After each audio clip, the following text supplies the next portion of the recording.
ఇప్పుడు మనము chicken Manchow soup ఎట్లా చేస్తారో చూద్దాము. ఫస్ట్ వెల్లుల్లిపాయ ముక్కలు వేసుకున్నాము, తర్వాత ఉల్లిపాయ వేసుకున్నాము, దాని తర్వాత కీమా కొట్టిన చికెన్ వేసాము. చికెన్తో పాటు కొంచెం పచ్చిమిరపకాయలు ఉన్నాయి. ఆయిల్లో కొంచెం మనం బాగా ఫ్రై చేసుకోవాలి దాన్ని. తర్వాత కొంచెం వాటర్ యాడ్ చేసాము. ఆ వాటర్లో తర్వాత చిల్లీ సాస్ చేసాము అండ్ కొంచెం టమాటా సాస్ వేసాము.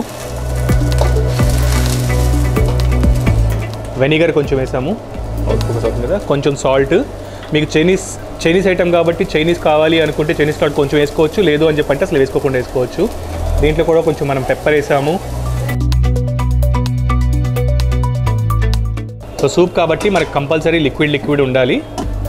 కొంచెం చిక్కదనం కోసం కార్న్ఫ్లోర్, మిల్క్ వేసాము మనము.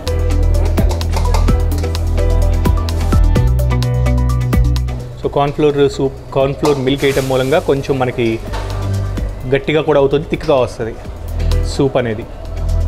ఇప్పుడు దాంట్లో మనం కొంచెము ఎగ్ వేద్దాము,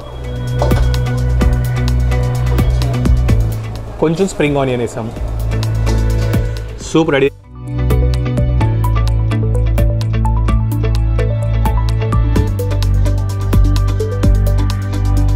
కొంచెం క్రిస్పీనెస్ కోసం పైన ఫ్రైడ్ నూడిల్స్ వేసాము. So chicken Manchow soup ready.